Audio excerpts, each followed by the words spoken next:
Good evening, everyone. It is 5:30 Tuesday, February 17th, and I'll call this regular council meeting of the Harrison Hot Springs Village Council to order. I'd like to begin by acknowledging that our meeting tonight takes place on the traditional territory of Stahelis.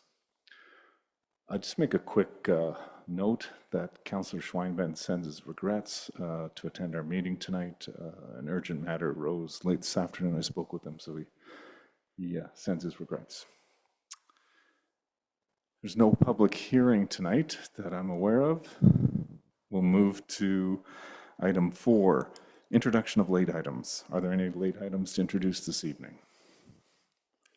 Seeing none, move to item 5, approval of the agenda. So moved, Your Worship. Moved by Councillor Faccio, seconded by Councillor Vital. Discussion on that. Seeing none, I'll call the vote. All in favor? And our agenda is adopted. Any declarations of conflict of interest this evening? Seeing none, I'll move to item 7 and its adoption of council meetings. And there's an A and a B, that the regular council meeting minutes of February 2nd be adopted, and that the committee of the whole meeting minutes of February 3rd, 2026 be adopted. Moved by Councillor Vital, seconded by Councillor Jackson. Discussion on that motion. Don't see any. I'll call the vote. All in favor? And those minutes are adopted. Item 8 on our agenda is business arising from the minutes. Is there any business tonight arising from those minutes? Councillor Faccio. Thank you, Your Worship. Just on the Committee of the Whole, page 13.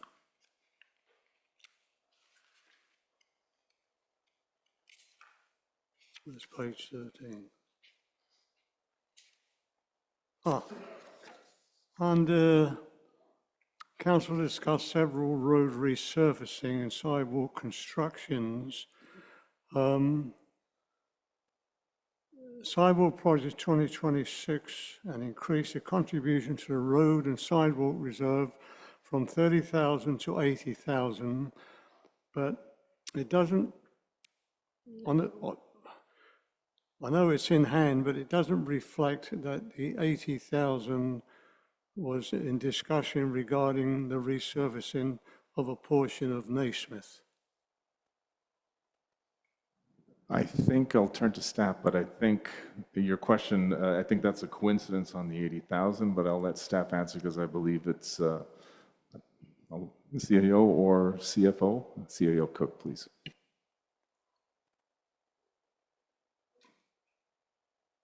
Thank you, Your Worship. No power problem there. Yeah, the discussion was to increase the Naismith project, and other projects were looped into that $150,000 that were brought out from reserve.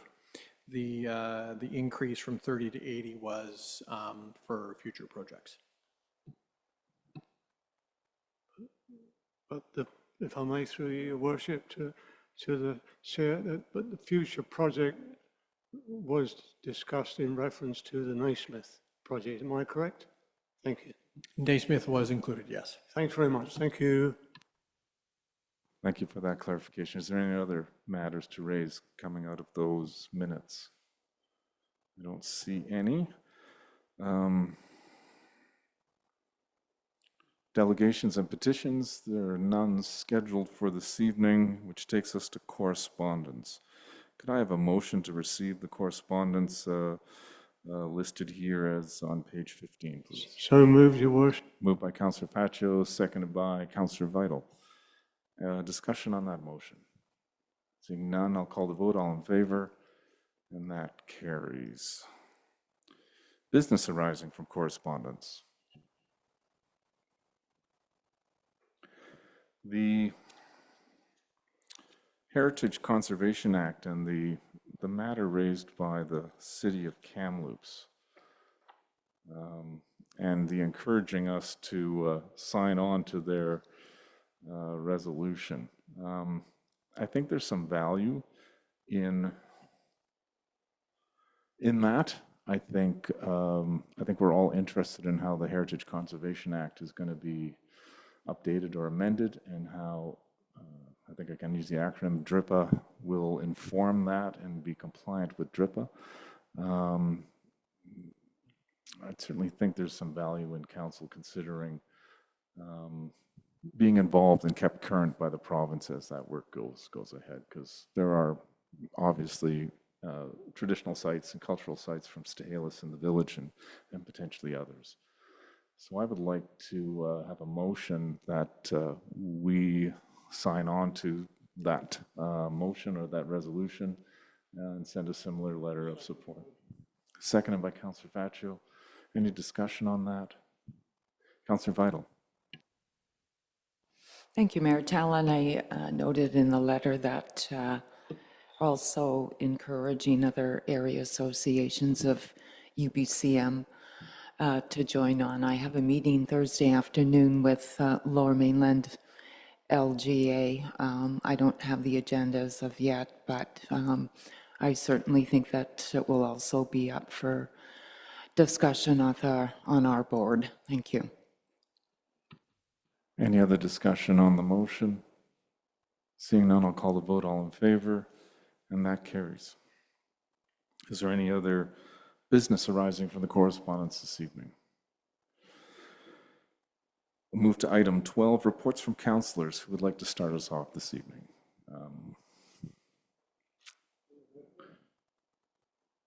Councillor Vital, over to you. Thank you, Mayor Talon. February 3rd, and this morning I attended Committee of the Whole meeting.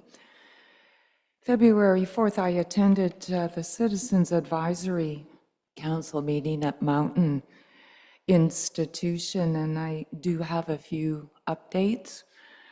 The federal government is undertaking an extensive review of all programs within Corrections Canada, which will include a drastic cut to all budgets. Approximately 6 letters have been sent across Canada providing early retirement incentives. The Regional Inmate Hospital has been shut down, so inmates requiring hospital care will now need to access public hospitals.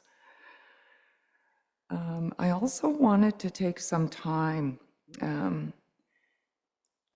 to explain a little how inmates do contribute to the communities of Harrison and Agassiz.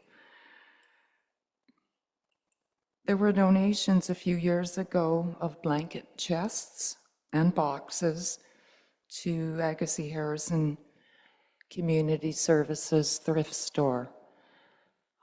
A larger chest sold for $99 and a smaller one for $66. The largest blanket box sold for $900. And that went directly to community services. During COVID, there was a group of inmates called the Lifers Group, and they raised over $4,800 for our food bank, where many of these inmates earn as little as $4 an hour. And also in the past, the Lifers Group donated a bench grinder and over $1,200 to a place called Emma's Acres, which is a farm in Mission that works to support medium and minimum security inmates as they transition back into the community. I think my intent, Mayor Talon, was to point out that the inmates do contribute to our communities. And I had asked the chair of the Citizens Advisory Committee to provide me with kind of just some highlights over the years of what they've of what they've donated. Oh. And that's my report. Thank you. Thank you, Councillor Vital. I wasn't aware of some of those things, so thank you for sharing that tonight and your work on that committee. Councillor Vachu. Thank you, Your Worship.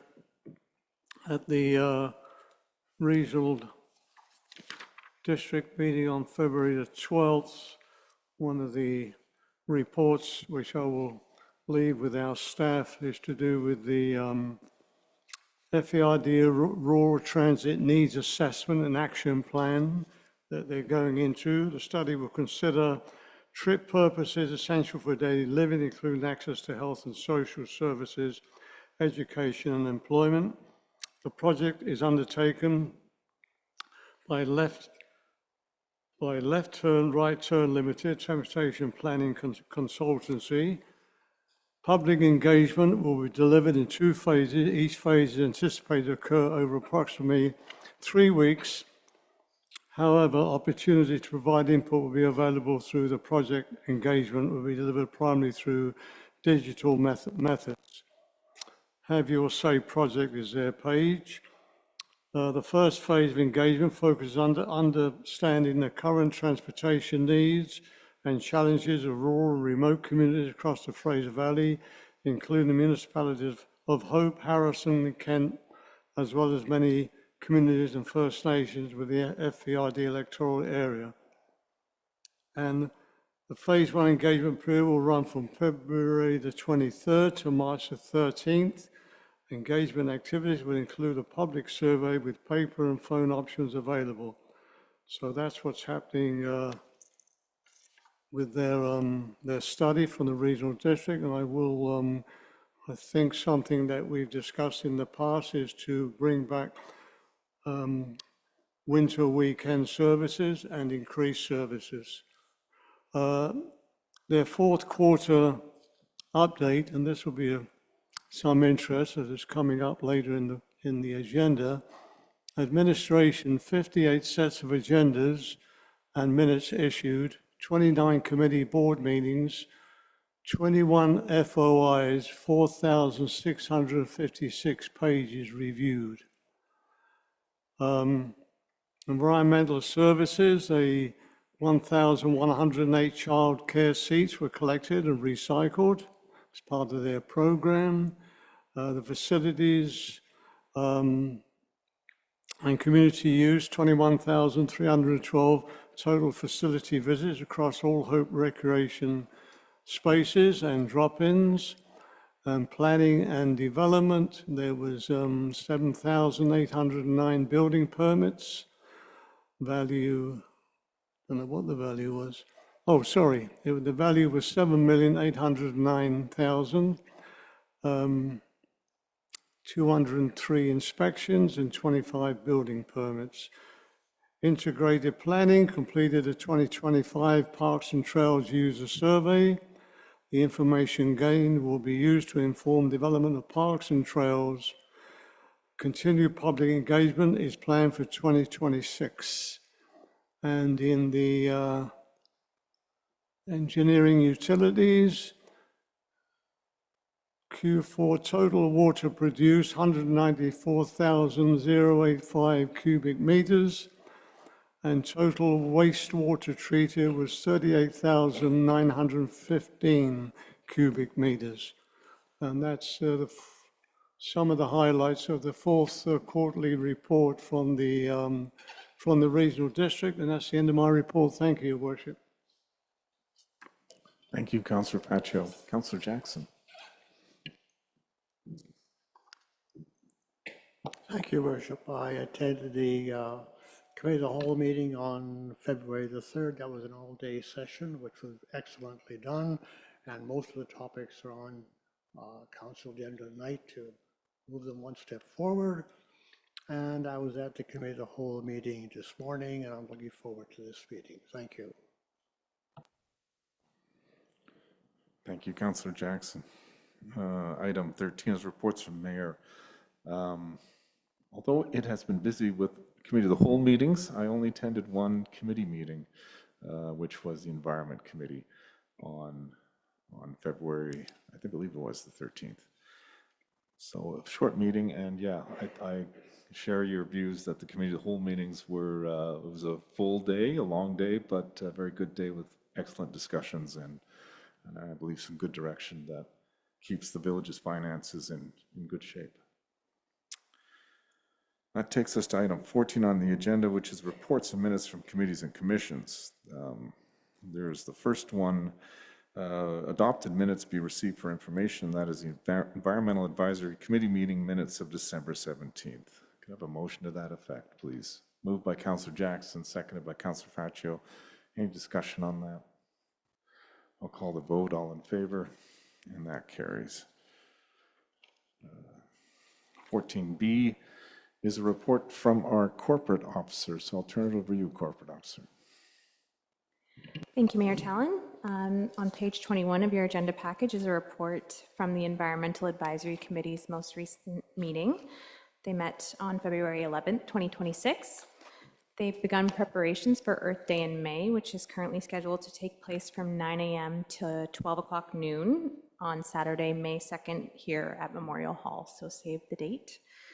The committee discussed the proposed disc golf course in the 76-acre area that the village has for public recreation along McCombs Drive.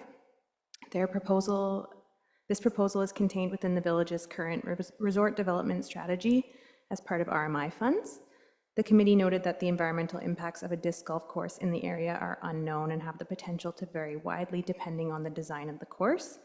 And the committee discussed other potential options, including mountain biking trails or a dirt pump track, and ultimately passed the resolution that the Environmental Advisory Committee be consulted on any proposals for recreational use of the east sector prior to adoption by council. And that's the recommendation before council this evening to approve that resolution. Can I have a motion to move the recommendation? Moved by Councillor Jackson, seconded by Councillor Vital. Discussion on that. Councillor Faccio. Brief question through to our staff. What is a dirt pump track? Corporate, I looked that up actually, but corporate officer, I'm sure. Thank you. Through you to Councillor Faccio. It's a hilly track for young children to practice on bikes to go up and down. You can make it various sizes. Sometimes they're concrete, but you can do some that are a little bit more natural, so just made out of dirt and with hills. Okay, thank you. I attended that environment committee meeting and the motion came up and there was lots of discussion. I found, and I can't speak for Councillor Swinebens who chairs the committee, and I know he would wax on poetically, encouraging council to support the resolution. And I do support the resolution, but the committee is very thoughtful. They have very good discussions and very thoughtful, and I think with all the unknowns and the recent presentation by, if I recall correctly, Ms. Phipps, sorry. Apologies, Ms. Phipps. There's lots to consider, and the youth sector is important to a lot of residents for a lot of different reasons. So I think before signing off or approving any type of recreational use in the youth sector, I think it'd be valuable for us to have that committee consider it and give us some advice on that. Any other discussion? If not, I'll call a vote. All in favor of the motion? And that also carries. Item C, over again to you, corporate officer. Thank you, Mayor Tallon. At the February 3rd, 2026 Committee of the Whole meeting, the committee passed the following resolutions: that a tourism infrastructure reserve be created and that any net pay parking revenue over and above the annual budgeted amount be contributed to the tourism infrastructure reserve, that the tax rate multiplier be set to 2.84 for business and 3.75 for recreational, that staff be directed to report back to council with a draft policy or bylaw for allowing mobile food vendors on private properties for events that the public are not invited to, and on a case-by-case basis for village-sanctioned events, including considerations of where mobile food vendors would not be permitted, that the village not join the e-scooter pilot program and follow the proposed next steps as outlined in the presentation. So the recommendation is that council adopt the report of the Committee of the Whole. Moved by Councillor Vital, seconded by Councillor Jackson. Any discussion on that motion? I see none. I'll call the vote. All in favor? And that carries. Item 15, reports from staff. No reports this week. That's a first. I think that's the first since I've been mayor. Wow. Okay. Which takes us to 16, which is bylaws. And I'll move it to our Chief Financial Officer. Thank you, Mayor Talon.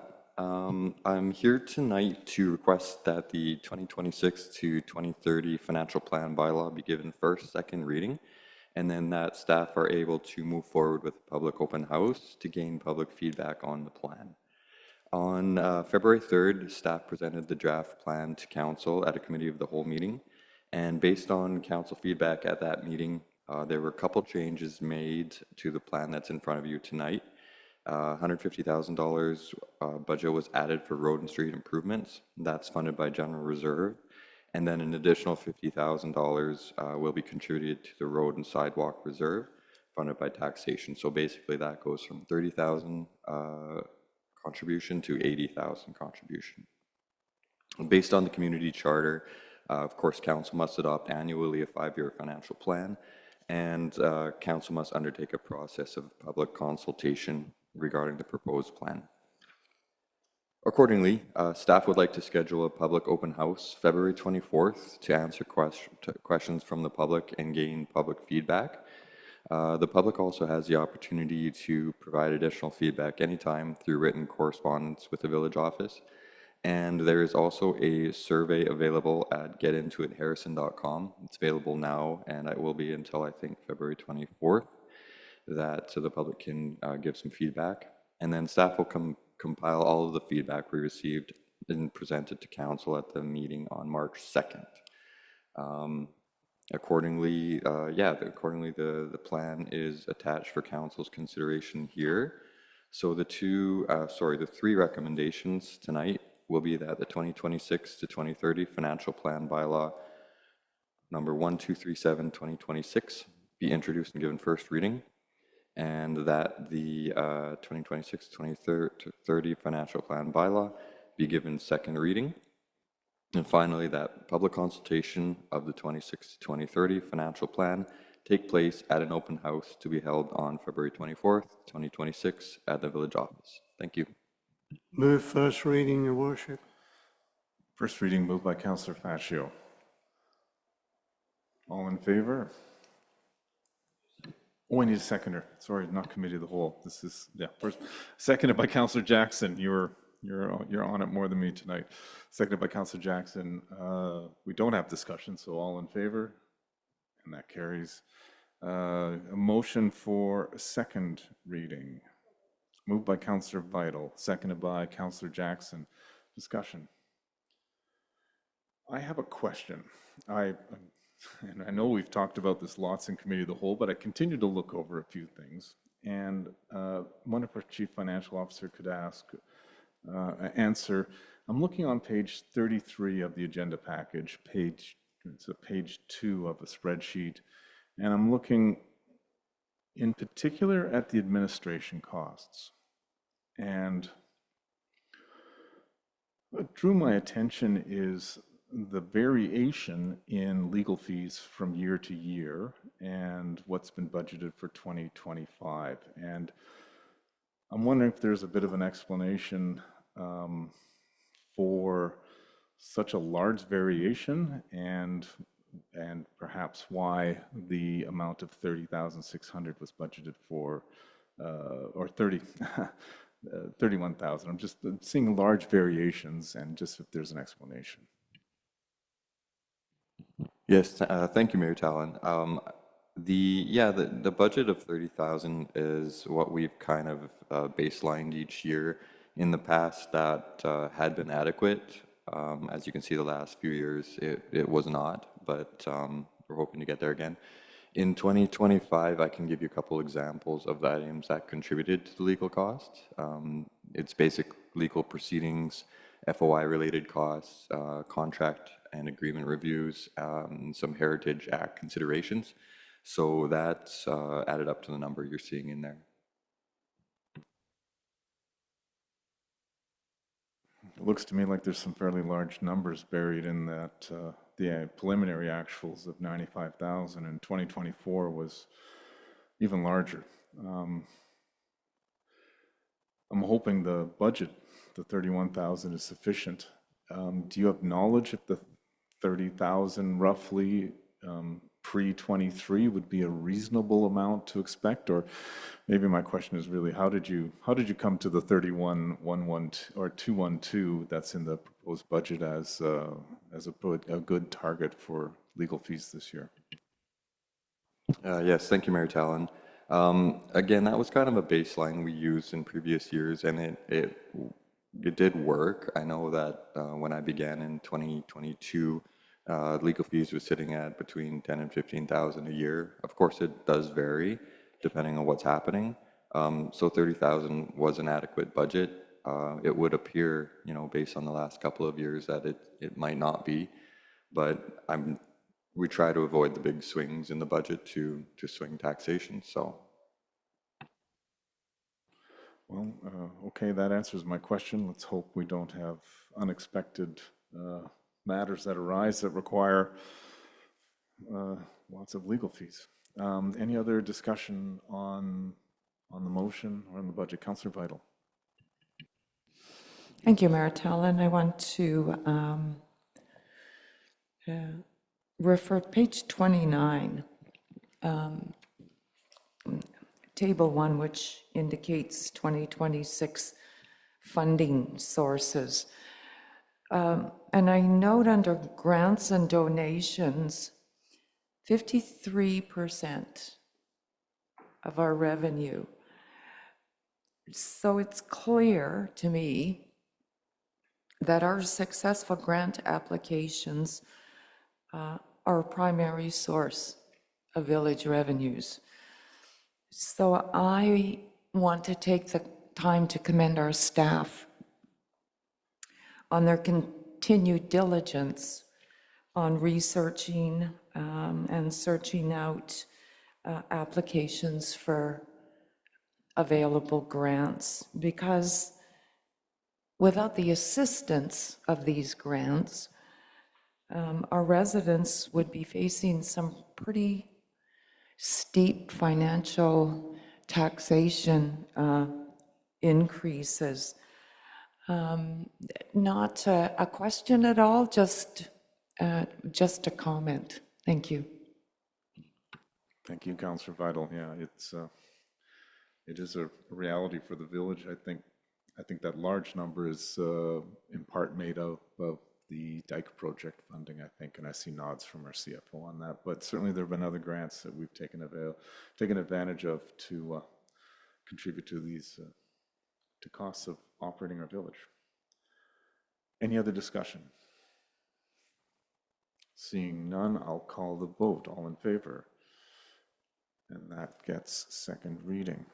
Could I have a motion that public consultation of the 2026 to 2030 financial plan take place at an open house to be held on February 24th, 2026 in the village office? So move, Your Worship. Moved by Councillor Faccio, seconded by Councillor Jackson. Any discussion on the motion? Seems like a good idea. All in favor? And that carries as well. 16B on our agenda is a report from our corporate officer. Over to you. Thank you. At a previous meeting, council reviewed a report from the fire chief and requested that staff update the fire department regulation bylaw number 1031 to designate the fire department for interior operations. It was noted at that time that other updates to the bylaw would be required in order to bring it into compliance with the new Fire Safety Act. The Fire Safety Act requires the village to designate a fire inspector and investigator. It also grants explicit powers to the fire chief regarding both preventative and tactical evacuations, And additionally, the village is required to implement a risk-based compliance monitoring system for fire inspections. Staff completed a review of the existing bylaw and are submitting a new bylaw called the Fire Services Bylaw number 1236, 2026 for council's consideration. So attached to the report is a copy of both the existing and the new bylaw.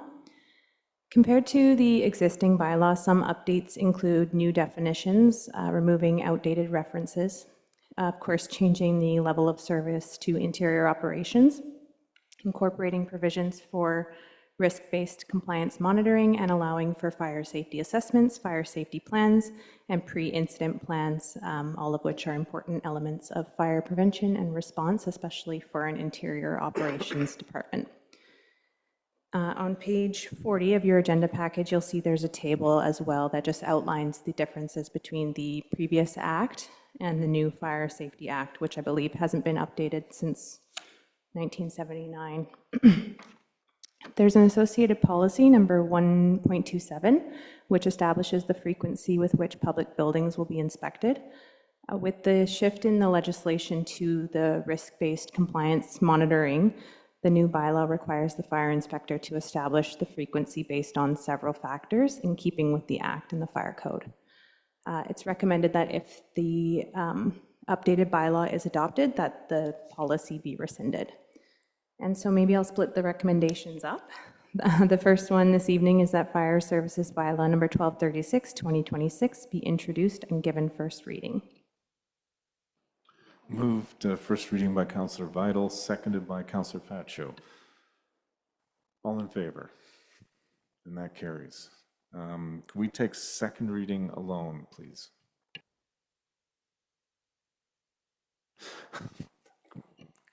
I'm just going to get the words wrong. Could you just read that out for us, Corporate Officer? You bet. So the second recommendation is that Fire Services Bylaw number 1236, 2026 be given second reading. Second reading moved by Councillor Vital, seconded by Councillor Jackson. Discussion. I have one thing I would like to raise in the bylaw on page 47. I support the bylaw and how it's drafted and everything else. I want to propose an amendment. I think it's a drafting style, and page 47, and I'm looking at clause B at the top of the page, 47 of our agenda package, 7B, I believe, of the bylaw. B reads the fire chief as head of the fire department, and it continues with the reporting relationship through the village office. My preference would be to break this into two clauses, not add or change the meaning, but I think it's valuable to highlight that the fire chief is head of the fire department. Yes, standalone. So a B clause, to amend B to say the fire chief is the head of the fire department, period. And then a new clause afterwards that would be the fire chief reports to the chief administrative officer, et cetera. I think this lines up with what I saw in the rest of the bylaw, sort of highlighting the fire chief is appointed by council. Fire chief is the head of the fire department. And that's a unique role. But still, as head of the fire department, works through administration. And I think to the reader reading the bylaw after the fact, I think it has a little bit more of that separation and highlights the responsibilities of the fire chief. So I would like to move that clause B on page 47 of the agenda package, I believe 7B, be split into two clauses. The first clause reading the fire chief is head of the fire department, and the second clause that the fire chief reports to the CAO and continues with the existing B. I'll move that myself. Is there a seconder? Seconded by Councillor Faccio. Welcome discussion on this, because I think it's important how the fire department is viewed and the roles of our fire chief and how the fire chief works with our staff and administration.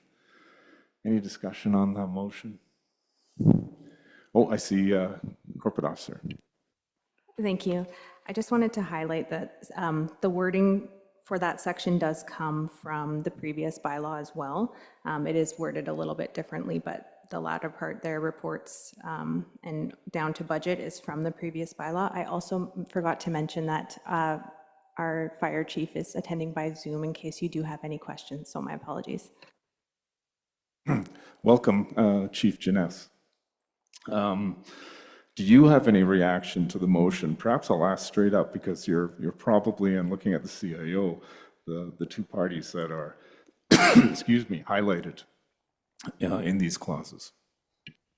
Yeah, good evening. Can everybody hear me? Yes, we can.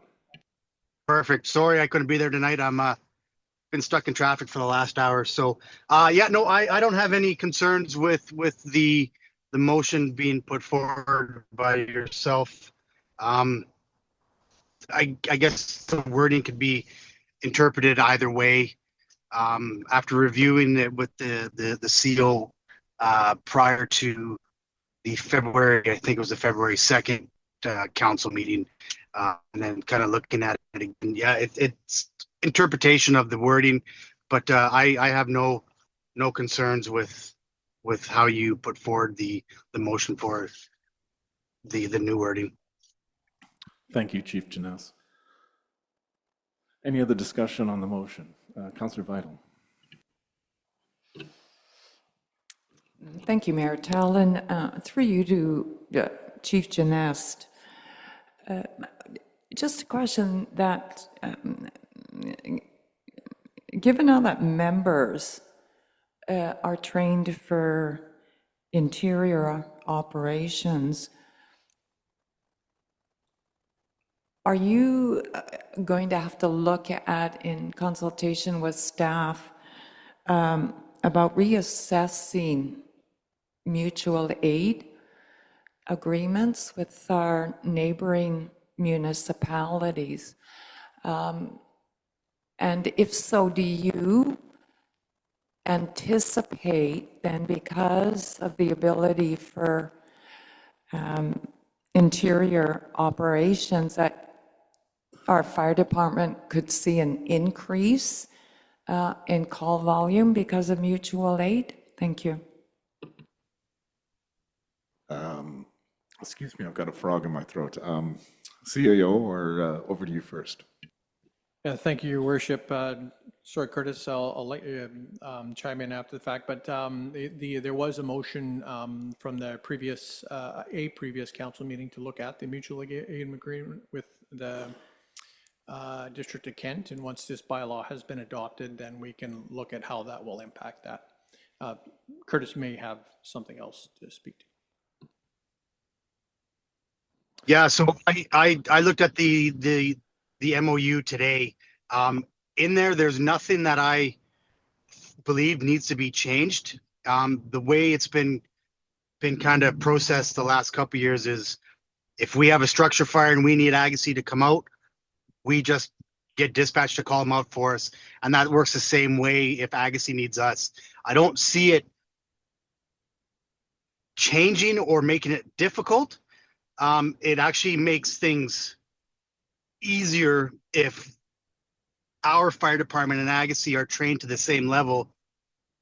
We can still do the same fire suppression. The only thing I think that, and I don't know, I texted the CAO earlier tonight just about reviewing the MOU and just changing the names on it so that it's more up to date, if you want to put it that way. But to answer Councillor Vidal's question there, I don't think it will change anything. We had, I believe 6 structure fires last year with Agassiz in the Agassiz or the District of Kent area, and it ran smooth. So I don't see if it comes to our end where we had any structure fires where it'd be any different. CAO Cook. Hi, Curtis. I do see your text now. We can look at that once the review is complete on how it's basically assigned. What he's requesting is that the review of the MOU be done by myself and you, or myself and perhaps a corporate officer. But certainly we'll take that into consideration. Thanks, Curtis. Any other discussion on the motion to amend that clause? Seeing none, I'll call the vote. All in favor? And that carries. Which, now, how do we do third reading? I'm going to leave it to you, Corporate Officer. I've got a tickle in my throat, which I'm going to continue to work on here, and I'll let you read that out for us.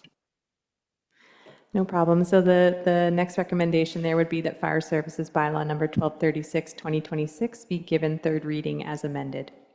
Move your Moved by Councillor Faccio, seconded by Councillor Vital. Any discussion on that motion? I don't see any. I'll call the vote. All in favor? And that carries. 16C on our agenda is a report from our Community Services Manager. Over to you. Thank you, Mayor Tallon. At the February 3rd Committee of the Whole meeting, staff presented proposed changes and different options for both pay parking and boat launch operations.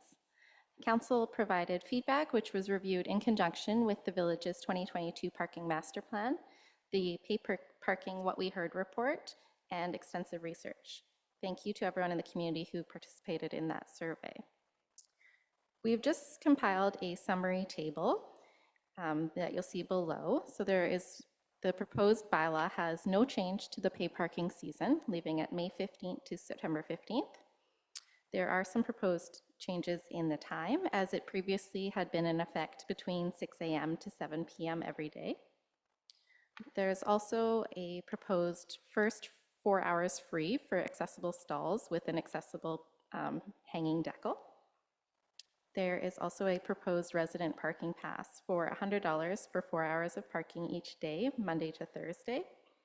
And the EV charging rates will be separate from the pay parking rates. It wasn't able to be programmed in the same format during the specific hours, unfortunately. There's also a slight increase to the EV charging station rates, as discussed at the Committee of the Whole meeting, as well as increases in the hourly rates and daily rates. These had not been adjusted for quite some time. In keeping with the intention behind the short-term parking zone, the Zone 1 maximum has been decreased from 4 hours down to 3 hours to support the turnover in that commercial area. There's also a Zone 3 added into the bylaw with a $5 daily rate for the overflow parking lot. If Council wishes to incorporate this area into the pay parking program, staff will make improvements to the space for more clarity and site amenities. If Council wishes to not do this addition at this time, then Schedule B of the proposed pay parking regulation bylaw number 1240/2026 can be amended to remove Zone 3, and staff have prepared an alternative map that could be substituted in. As this would be the first season for a resident parking pass, staff plan to review the uptake and data after this pay parking season and recommend any updates as required. Moving on to the boat launch updates. Previously in the bylaw, the season was not very clear, and there was some confusion around when the launch rates were in effect. The proposed updates clarify this to being in effect year-round. The rates have increased for the seasons, fleet, and day passes, and we have clarified the language to sort of clear up any of the confusion that happens there as well. We've decreased the cost per day for additional days of parking for those that are going to cabins on the beach. There's also a proposed discount here for the boat launch annual pass for both Harrison and District of Kent residents. And other bylaw changes removed references to displaying hanging tags, as now the passes will be registered to the tow vehicle license plates. And should these two attached bylaws be adopted, there will be forthcoming updates to bylaw notice enforcement bylaw number 855/2006 and highway and traffic bylaw number 974/2011 to address updates to the offense tables, removal of any references to pay parking that conflict with this new bylaw, and some other non-related updates to both bylaws that have come about as a result of other matters. So just to highlight some financial considerations, since its inception, pay parking revenue has offset the costs of budgetary items that would otherwise be funded through taxation, including beachfront maintenance and washrooms. This model allows for costs associated with tourism to be shared amongst visitors and provides better alignment with usage. Some highlights for this year in the budget as presented earlier tonight. The projected revenue will be $370,000 with operating costs of just over $100,000. These operating costs include $20,000 in startup costs that are funded through the RMI program. The creation of the Tourism Infrastructure Reserve Fund will support saving for the future for any projects that have connections to tourism. $20,000 from cost savings due to self-management is budgeted to be contributed in 2026, along with any additional net revenue proceeds from the pay parking program.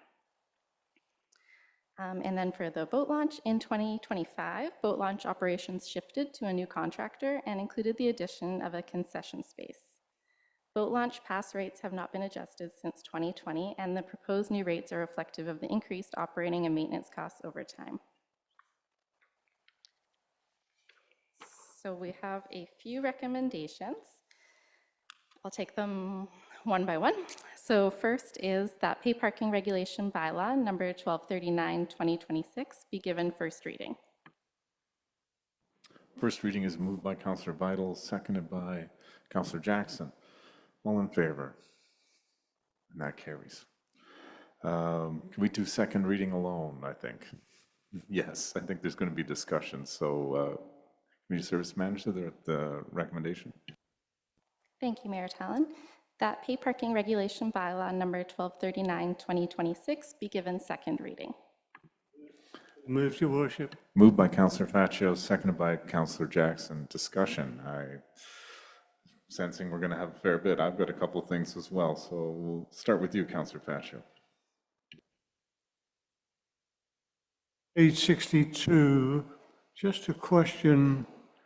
I'm personally not in favour of zone 3. The empty vacant lot, I think is going to take too much management, and I don't know what staff would be taking care of this and how the money will be collected, unless somebody like I know the festival has it for weekends once a year, but other than that, in regards to, at the Committee of the Whole, the discussion came up regarding the stalls opposite the public pool, and that they could be converted into, I believe, 15-minute parking. And I think discussion, which I brought up, was that maybe they should be made into the disability parking and one as a veteran parking. But I don't see that is marked off on the map here in any colour, that section of Hot Springs Road. Thank you. I do recall that conversation from our Committee of the Whole. Community Service Manager, can you shed a little light on that subject? Thank you, Mayor Tallon. So the map does remove those stalls from the pay parking zone, so they would not be included in the pay parking zone anymore. This bylaw is specific to the pay parking program, so there is still some flexibility depending on council's direction as to what those stalls will become, but they will be outside of the pay parking zone now. And then the same thing would be for the veterans parking. That would fall sort of slightly different out of this regulation bylaw, and staff feel it needs a bit more research and consideration before choosing sort of like a location and a best fit. Councillor Faccio. So, thank you for your comment. So, at the moment, there's no decision yet of what to do with those spaces, am I correct? Service Manager. Thank you, Mayor Tallon. Through you to Councillor Faccio. Believe the direction was to have some more short-term parking there as per the parking master plan recommendation. But when there currently aren't even any parking stall lines delineated there, so we will still have some time to make any decisions about different style. The layout is not necessarily the most conducive for the accessible stalls there, just with the limitations of some of the curbs and the connectivity, but we can still look more at that. Yeah, I was only thinking of the disability because of the sidewalk there, but was also any consideration given to the parking on Maple Street on the east side regarding more disability stalls on that side, and also for the 24-seater or 12-seater buses that could pull in there? Thank you. Community Service Manager? Thank you, Mayor Tallon. Through you to Councillor Facio.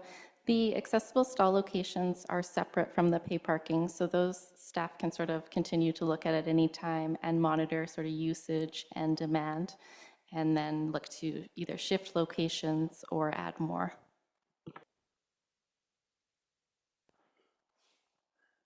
Councillor Vital? Thank you, Mayor Tallon.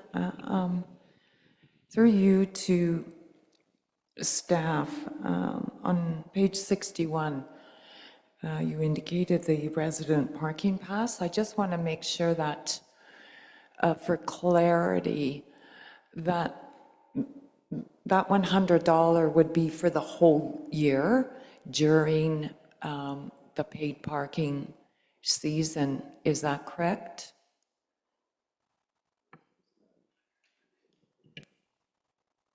Thank you, Mayor Tallon. Through you to Councillor Vital. Yes, that would be correct. It would be for the pay parking season, and it would be for up to 4 hours each day that the pass is used.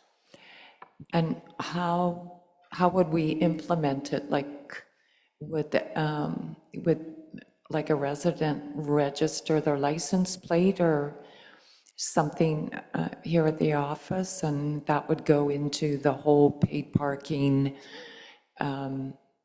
procedure? Like, they're not going to have to come and purchase and hang a decal or something in their car. Is that correct? Community Service Manager? Thank you, Mayor Tallon.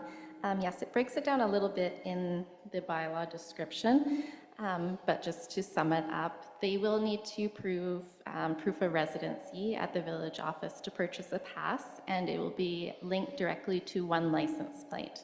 So it's non-transferable, just valid for one license plate for the pay parking season. Thank you. I think that's a good way to go about it. I also want to comment on Zone 3. I am in favor of implementing a $5 per day in Zone 3. And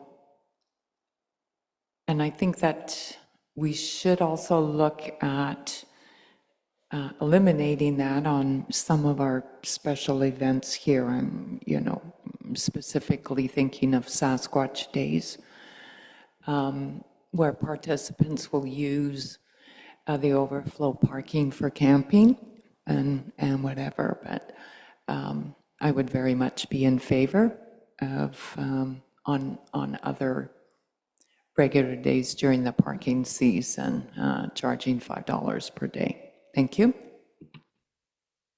Thank you, Councillor Vital. I have a couple comments. Maybe I'll pick up where Councillor Vital left off, Zone 3. I'm actually not in favor of charging for parking on what's known as the additional or overflow parking lot. I think we have a mix of parking available in the village for visitors, some high demand where it's higher cost, shorter stay, closer to the beach, you pay for that closeness and convenience to proximity to the beach, and then some street parking that isn't charged.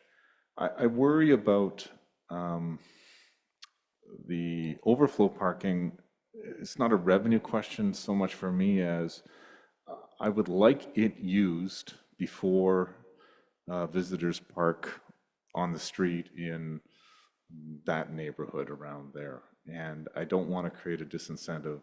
And some people will say the $5, I'll just park in front of someone's house. I'd like to keep the overflow lot free, like Willowwood Avenue, and hopefully encourage people to use it and not be parked on the street in front of houses on Miami River Drive and sort of avoid those conflicts. So I'm not in favor of Zone 3 for those reasons. The resident parking pass, I like the idea a lot. I think I've heard a number of people in the village talk about a parking pass that they would get. I think some people have the idea it would be free. I think it's reasonable to charge. I looked at the annual boat launch fee, and that comes with parking for a truck and trailer. And it kind of works out to, if you use it 6 times, you break even. If you launch your boat 7 times, you're kind of ahead.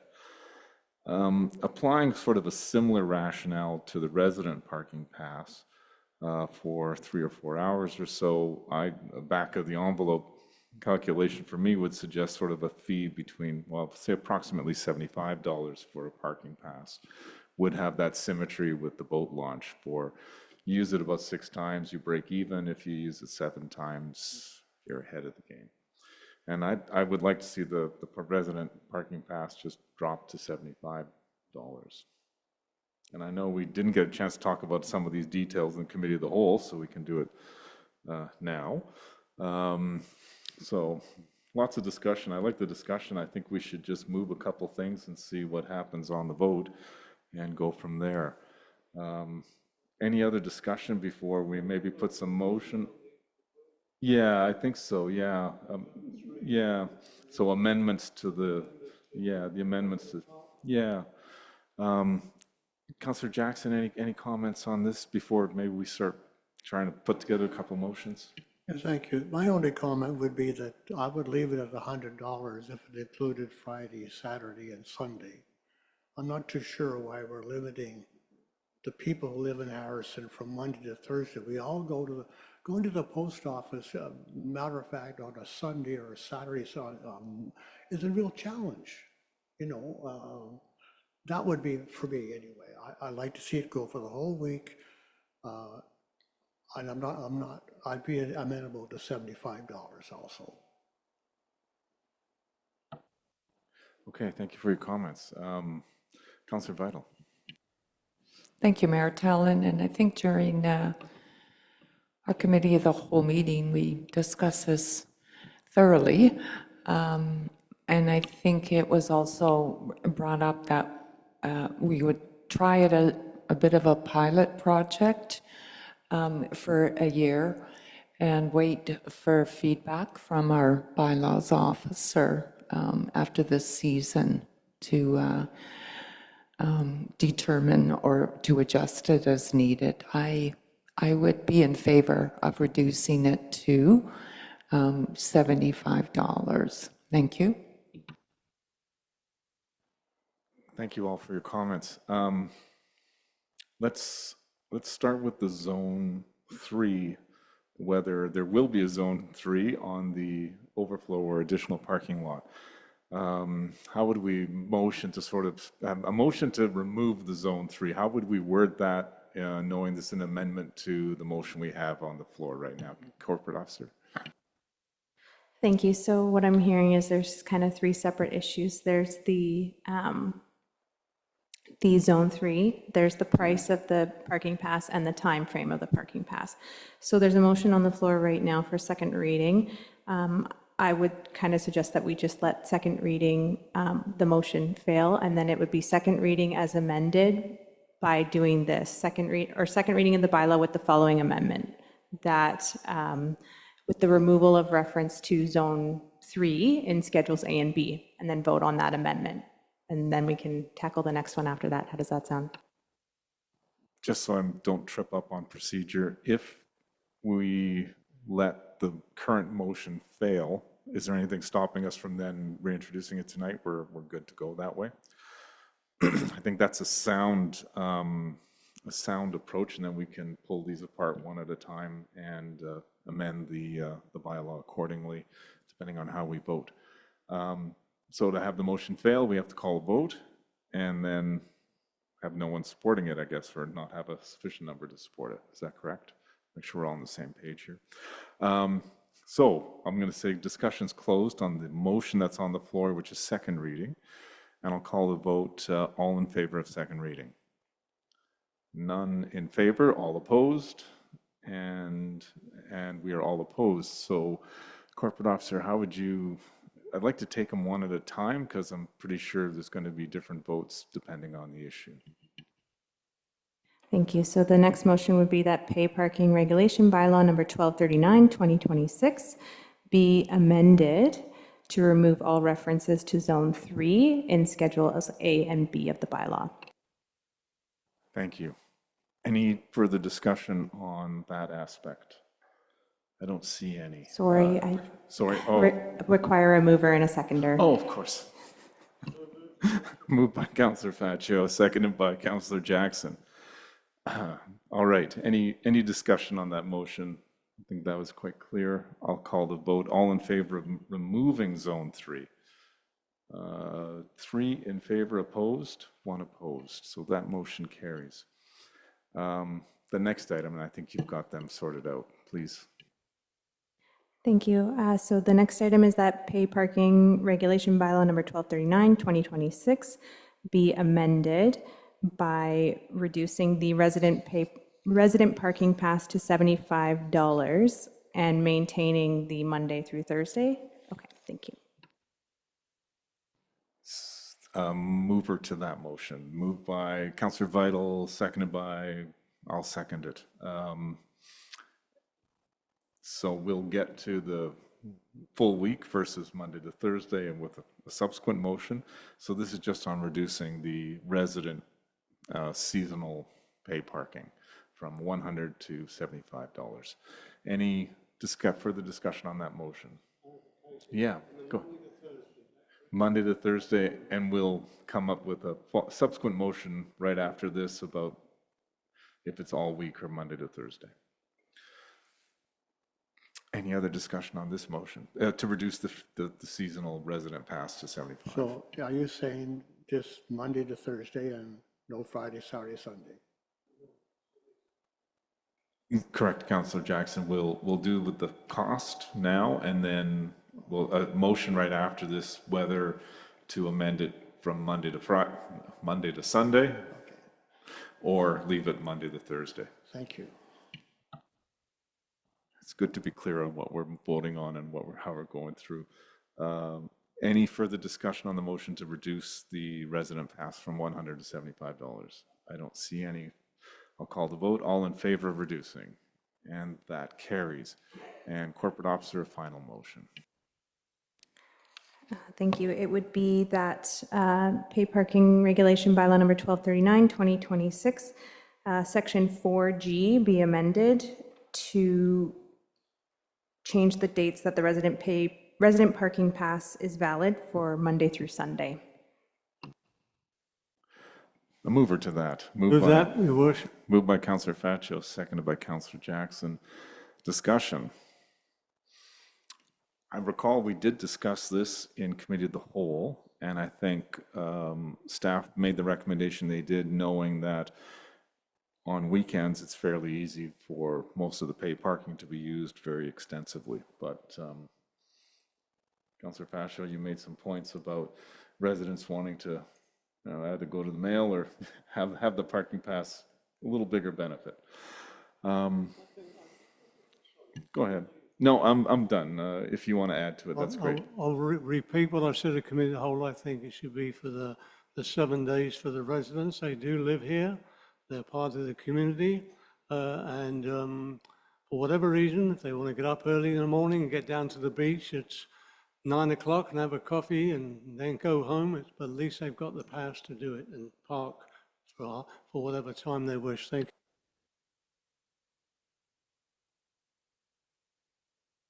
Councillor Vital. Thank you, Mayor Tallon. I think if we're going to look at 7 days passes for residents, we all know how busy it gets here on the weekends, then I would propose that we look back at charging the $100 for being able to use it on Friday, Saturday, and Sunday. Do you want a motion for that? Or, We'll have to, we just voted on changing the rate. I don't know if we can have a second vote in this meeting on the rate again. I don't know what the procedural rules are. I'll make the observation, and it's a question just to confirm. We're running this if we have this resident parking pass for this coming up season. And the data we'll be able to get will show us how often it's used, obviously how many resident pay parking passes have been issued, how often it's used. Will it also be able to track the days of the week it's used? Thank you, Mayor Tallon. Yes, I believe the process will be still similar to how anyone would purchase parking. So they will still need to go through the pay by phone system and sort of start logging their 4 hours allocated per day, is my understanding. We are still getting all those things up and running. But so definitely we will have a lot of data in the number of stalls that are utilized and how many passes are purchased, as well as on the days of the week and the times.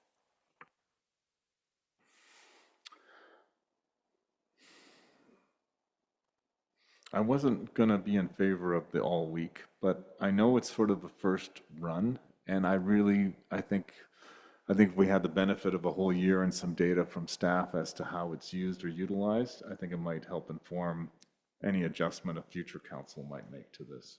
Councillor Pacho. Sorry to complicate it more, but there's good comments from Councillor Vital as well. Would that be possible to do a two-tier, a Monday to Thursday and a Monday to Sunday? So the Monday to Thursday would be $75, and the Monday the Monday to Sunday would be the $100. Is that too much complication for the staff? If it is, forget I said it. I see staff wondering what they've done to deserve a pay parking debate at council tonight, and lots of action. Who would like on staff to start us off with an answer to Mr. Councillor Facio's question? Community Services Manager. Thank you, Mayor Tallon. We are just starting our onboarding process with pay by phone, so this may be more of just a logistical question with them. From an administrative standpoint, it may make it more difficult from the collecting of the fees to the enforcement side of things, but it is a bit soon to be able to tell that. CAO Cook. Thank you very much, Your Worship. I think what I'm hearing a lot here about this issue, but what I might recommend is that we're going to have data by the end of this next year. We could perhaps, if we see that there is a real significant uptake, and not that I want to try and take advantage of the situation or anything, but we'll know more by the end of this next year's pay parking. So I'd recommend that if we've already adopted or approved or moved forward with the $75 for the season, and if council does wish to do the 7 days a week, next year we can come back with that data, and then that'll support your decision to see if we see more uptake on the weekends. Perhaps we could expand it further in the next year. All right, so the motion we have is to, could you reread it, Corporate Officer? Thank you. Yes. So there was a motion passed to maintain the $75. Just a note, council can rescind that if they want to. And then the motion on the floor right now is to keep the resident parking pass, expand the resident parking pass for the entire week. Clear. Councillor Vital. thank you, Mayor Tallon. I'd like to amend that motion, reducing the annual fee for residents to $75, but for this pilot year, limiting that Monday to Thursday for 4 hours, as was originally in the draft bylaw.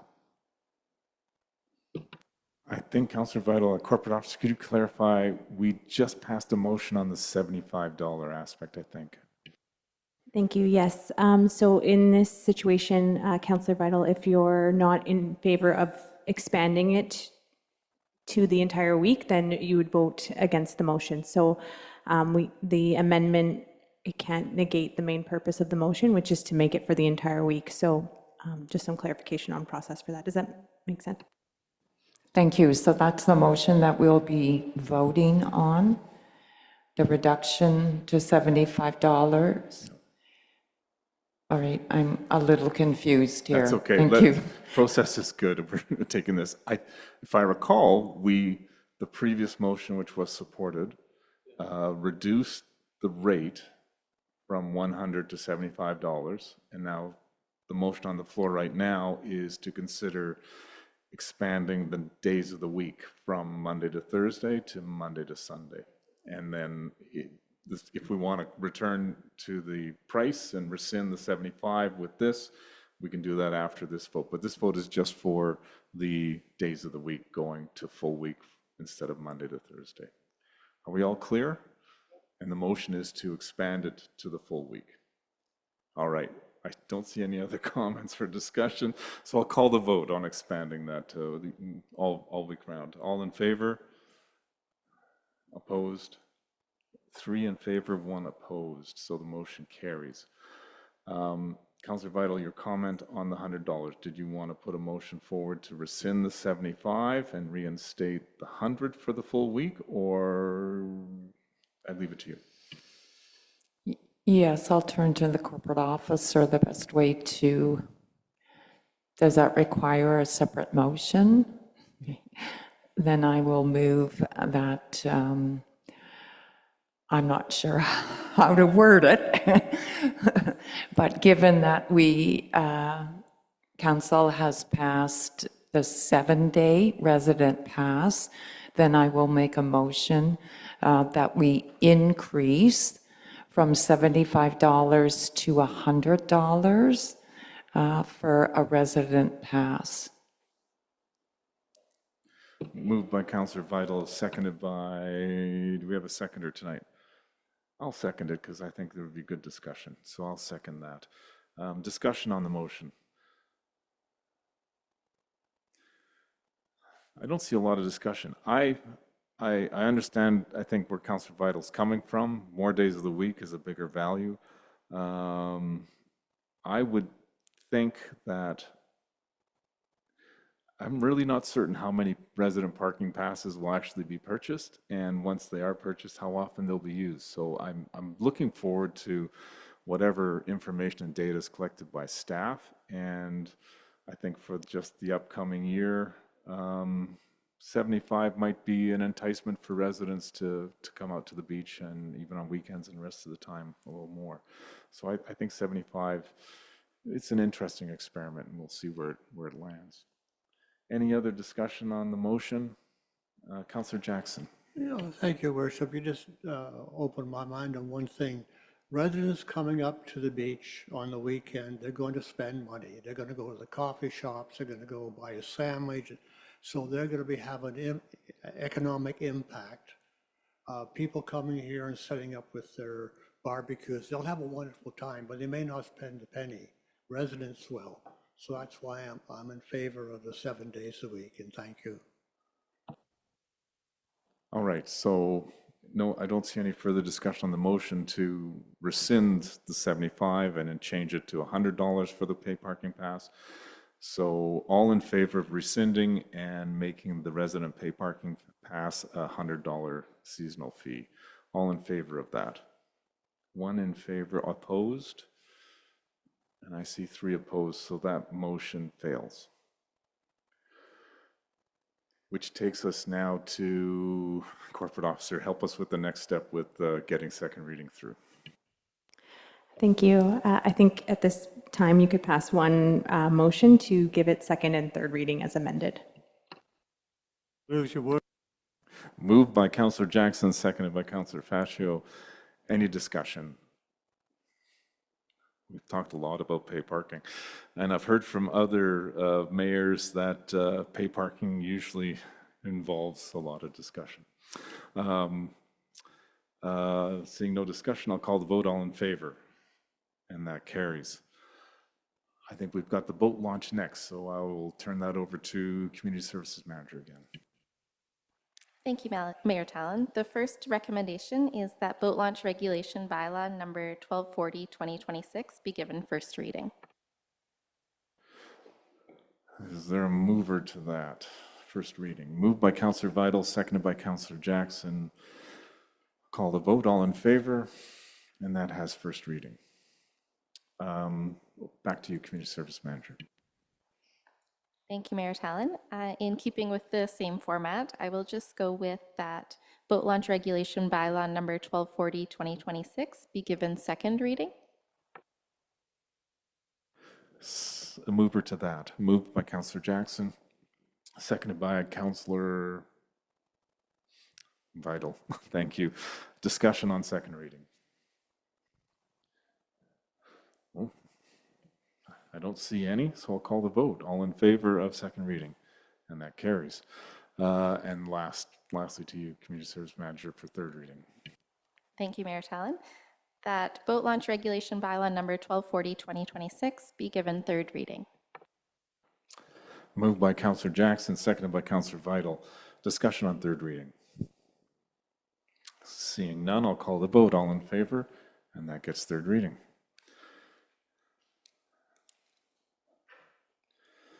Wow. New business. A motion from myself regarding a resolution to go forward to the Lower Mainland Local Government Association. Recommendation, I'll just quickly read it out. That Council endorse the following resolution to be forwarded to the Lower Mainland Local Government Association for consideration at the annual conference.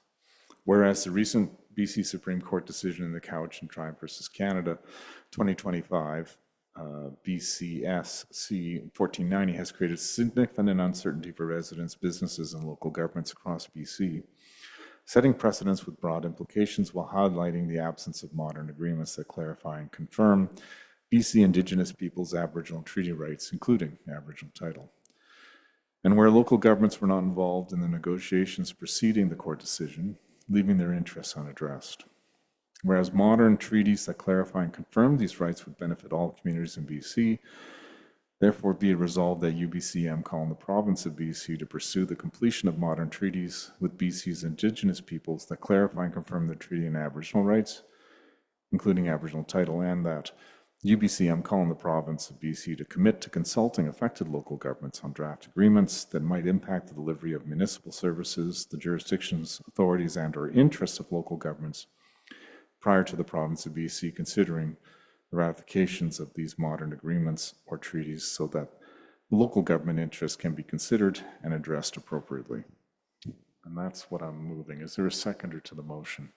Seconded by Councillor Vital. Discussion. I know we might all want to say something. I'll kick this off and why I thought this was important to move. I took in some conferences and some sessions at the last UBCM conference in Victoria, and was informed of this recent decision, and some very knowledgeable people involved with the case spoke about what had happened. What occurred to me is local governments were not involved and were largely unaware of what was going on. And that concerned me because local governments are now living with some of the implications of this decision. In Canada, I guess there's two broad ways of clarifying and confirming Aboriginal and treaty rights. Parties can always go to court and get direction from the court on what those rights are and might be, and in this case, this is what happened in this decision. The other way is through the negotiation of modern treaties, modern agreements that clarify and confirm. And I think, personally, I have a preference for a negotiated solution. I think that allows for more flexibility and creativity.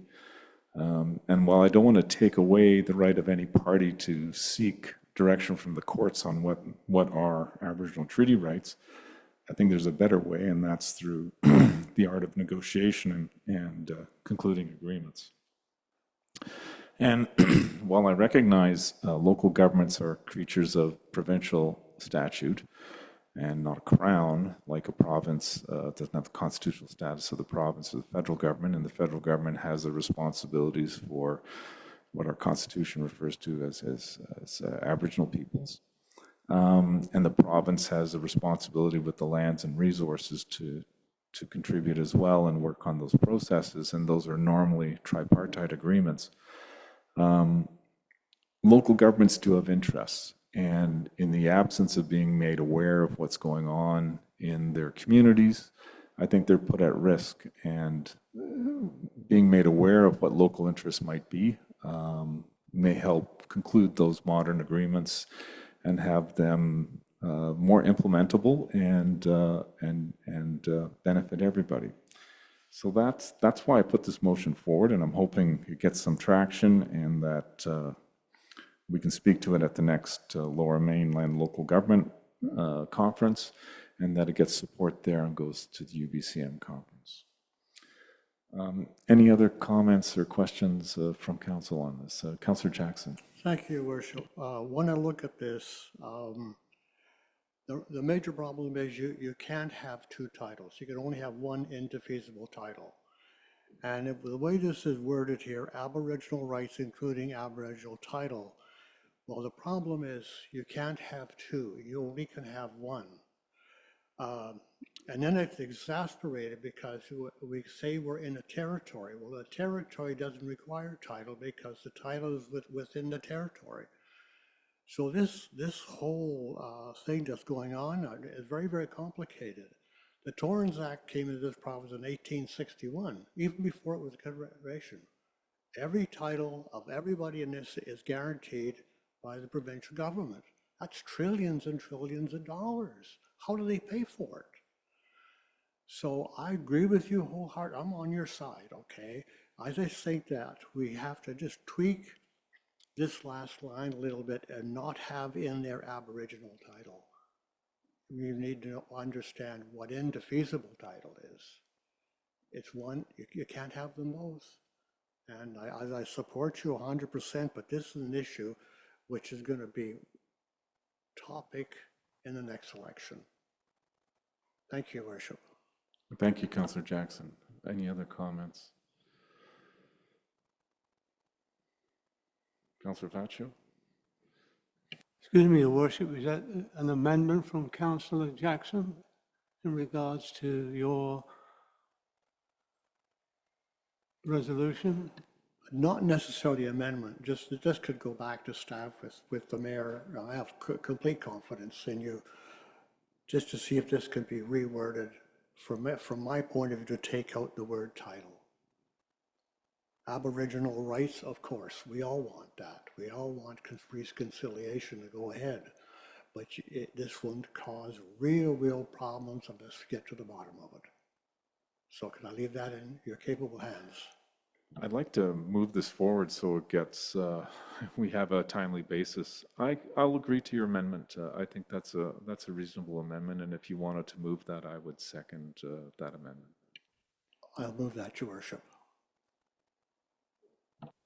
Councillor Vital. Thank you, Mayor Tallon. I think we should keep in mind that there is a, I'm not sure, I believe it's the end of February that resolutions need to be submitted. Commenting with Councillor Jackson's comments is that often during the resolution session at Lower Mainland Local Government Association, number one, the sponsor provides the background, and often there are amendments passed to the resolutions at that time. Thank you. Councillor Jackson, did you want to move that amendment to remove the phrase including Aboriginal title from this motion? Yes, I do, Your Worship. I would second that. Discussion on the amendment to the motion. I don't see any. I'll call the vote. All in favor of that amendment, and that carries, which now takes us back to the now amended motion. Any further discussion on the amended motion? Thank you all for your comments on this. I'll call the vote. All in favor, and that carries. I think, Councillor Vital, you're next on the B item. Thank you, Mayor Tallon. The recommendation is that council endorse the following resolution to be forwarded to Lower Mainland Local Government Association for consideration at the annual conference. Whereas public bodies are responsible for responding to requests for access to records pursuant to the Freedom of Information and Protection of Privacy Act, and whereas requests are increasing in scope, complexity, and frequency, requiring more pages of records to be searched or processed, and whereas small local governments have limited capacity and resources to respond to such access requests, therefore be it resolved that UBCM call on the provincial government to establish a funding stream for small local governments with populations under 5,000 to draw from to help local governments meet their obligations under the Freedom of Information and Protection of Privacy Act. And I will move the recommendation, Mayor Tallon. Second that, Your Worship. Moved by Councillor Vital, seconded by Councillor Pacho. Discussion on it. Councillor Vital. Hey? Thank you. Oh, sorry. Thank you, Mayor Tallon. Under BC's Freedom of Information and Protection of Privacy Act, Freedom of Information requests are an important tool for individuals who are requesting information. Our staff are required to process Freedom of Information requests within established timelines, regardless of the size or staffing levels of communities. Our staff have seen a steady increase in these requests. In 2024, 166 pages were released under FOI requests. In 2025, that increased to 6,834. This is a 190% increase. And I've had the opportunity to speak with some of my colleagues in other smaller communities, and they certainly advise me that they are experiencing very similar increases in the size and scope of FOI requests. For larger cities with dedicated legal and FOI staff, the workload is manageable. But for small communities, a complex FOI request can require extensive staff time, searching records, reviewing documents, applying redactions, and ensuring compliance with privacy protections under the legislation. Often smaller communities may incur additional costs by requesting a legal review to ensure the community is protected against potential liability. Every page must be reviewed. Records subject to legal privileges, employment confidentiality, or any negotiations need to be identified and withheld if needed. Improper disclosure could violate privacy rights of individuals or third parties. If a legal review is not done, cities and municipalities can face formal complaints, investigations, and possible legal action. Legal counsel and a review help to ensure any decisions by staff are defensible. Small communities do not have unlimited staff capacity. Staff in these communities who process FOI requests are the very same staff responsible for many hats. When FOI requests increase in scope and complexity, so does the impact on staff workloads, and other day-to-day operations and services can be delayed. This resolution is not about discouraging an individual's right to access information. It simply acknowledges the reality of the work involved. FOI requests are part of legal obligations. This resolution is about ensuring that council and staff have the resources to meet that obligation and focus on providing timely, clear information which ultimately benefits our community. Thank you, Mayor Tallon. Thank you, Councillor Vital. Councillor Pacho. Thank you, Worship. Just a brief, I want to thank Councillor Weidel for bringing this forward. As you will recall, some time ago, I brought it forward in my report, which I brought up with the regional districts in regarding to this matter, where I brought forward that the true amount of time that's taken on these requests isn't shown in really how much time it's taken to go through all these reports. So it's something I think should be looked into. And like Councillor Vital says, we have one person that wears many hats in the village, and this is very time consuming. And obviously, we have to abide by the law and bring whatever requests forward that people ask for, but the true amount of time that's taken is not indicated in the actual costs associated with these requests. Thank you very much. Thank you, Councillor Pacho. I think there's something missing from the provincial legislation to support small communities, and I do support this resolution. The freedom of information requests that can be made under the Act, they're an important part of transparency and government accountability. Getting access to actual government records is something that's important. The village does comply with the legislation, but has no control over the nature of the requests we might receive, their complexity, or the frequency. It'd be nice to know if we would get 10 requests in a year and they'd all be staggered 6 weeks apart and they could be managed, but we can get several requests in a single day. One single request can be very complex and have no sense of that. I've seen sort of comments that, you know, the solution is just to make all records public. And the part of the legislation that drives the time for staff is the second part of the legislation, which is the protection of privacy. So yes, government records can be obtained, but the village has a responsibility to protect privacy, so private information. I recently received a T4 from the village. It's a record. Someone could put in a freedom of information request for my T4.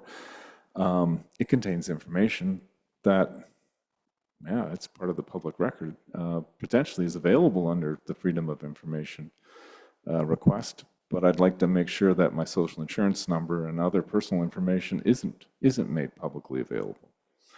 And that's just a very obvious example to show how important protecting privacy is. And the privacy protections ensure the village gets good value. It's there for reasons so that in a contracting process, bidders, we get competitive bids, and we get a lot of bids. If we put out a call for people expressing interest to be on one of our committees, making sure that that personal information they provide isn't made publicly available. These are done to protect privacy and in support of having the village operate well and provide good value and services to all residents. So I like the resolution. I like how it's focused on the province to deal with a capacity limitation that small communities have while working to comply with the legislation. It's a good idea, the freedom of information. It's valuable. We're just looking to the province to have additional resources so we can comply with that. Our Chief Financial Officer spoke earlier this evening about the challenge of budgeting and how our legal services costs can vary widely based on, driven in part by working to comply with the legislative requirements with freedom of information requests. So assistance from the province would help small communities like Harrison Hot Springs and other communities that also have these challenges. So I would support the resolution. Any other comments on the resolution? I don't see any. I'll call the vote. All in favor? And that carries. Are there any notices of motion this evening? I don't see any. Item 19, question period for items relevant to the agenda. Is there anyone in the gallery tonight that has a question? Is there anyone online that has a question this evening? There's one question from John Allen online. Please proceed, John. Can you hear us? You're clear to go with your question. Yes, I can hear you. I hope you can hear me. My name is John Allen. My address is 398 Hot Springs Road. I'm quite intrigued by the freedom of information discussion, and I'd like to save the village some money immediately. Councillor Vidal has read out, I think I counted 3 pages of a well-prepared speech in support of her motion, and I would very much like to have a copy of that. And you, the council tonight, could accede to my request and promise to give me a copy tomorrow morning. If you refuse to give me a copy of her speech in support of her motion tonight, I will then be forced to file a freedom of information request, pay my $10, wait 30 days, etc., etc. And I'd like to avoid doing all that. So I'd much appreciate if you'd simply say, since Councillor Vidal has made her presentation in public and it's sitting there printed out and just needs to be run through the photocopier, if you would kind of just say, yes, Mr. Allen, you may have a copy of Councillor Vidal's public statement on this issue. And that is my request for tonight. The other thing I would like to just say, Mr. Mayor, is that I think that you're missing a big step in the consultation of pay parking, boat launch ramps, etc., boat launch fees, etc., by not providing any real opportunity for the public to have input on those decisions. And I think that's regrettable. So can I have a copy of Councillor Vidal's public statement tonight, please? Thank you, Mr. Allen. The Freedom of Information and Protection of Privacy Act pertains to government records, or in this case, Village of Harrison Hot Springs records. I'm not clear whether Councillor Vidal's notes are in fact a government record. Corporate officer, can you, and that goes for any of us who are reading from either prepared statements or make a statement if that becomes a government record. Thank you, Mayor Tallon. Yeah, records that pertain to the business of the village are records that are village records. It depends. There's custody and control. Those are the 2 main factors that come into play when you're talking about village records. It's pertaining to village business. Excuse me.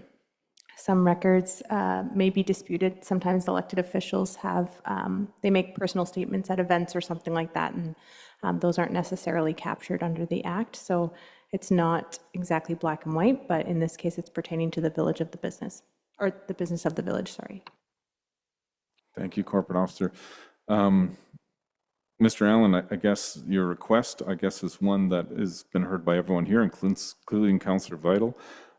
It is her document and noted, and I would ask her to consider it and give you a response through our village office in the coming days. Your second point about no public input into pay parking matters, well, we've had Committee of the Whole meeting, which had a number of these things in it. There's been resident surveys, tons of work on pay parking. So I think we've heard things from the village, and I think there has been multiple opportunities for the public to have input. And I think that concludes CAO Cook. Thank you, Your Worship. We have Julie Chamberlain, I believe. I believe it's Julie is on the line. Go ahead, Ms. Chamberlain. I usually don't speak. Can you hear me? Can you hear me? Yes, we can. Okay, because I'm so nasal. But honestly, that is ridiculous that a village resident says, I want this in writing tomorrow, when all you have to look at the video in 2 days. And you'll see Vidal's speech in 2 days on video, instead of costing this village money. It's absolutely to the point of insanity. We really need to get a lawyer. That's all I gotta say. Thank you, Ms. Chamberlain. I think from the legal costs the village incurred in 2025, I think we have been engaging some lawyers. Noted. Yes, of course, our proceedings will be on YouTube, and transcripts can be taken from those recordings if anyone wants. Any other questions? Anyone in the gallery or anyone else online this evening? Seeing none, motion to adjourn on item 20 by Councillor Faccio, seconded by Councillor Jackson. Discussion, all in favor, and we are adjourned. Thank you all.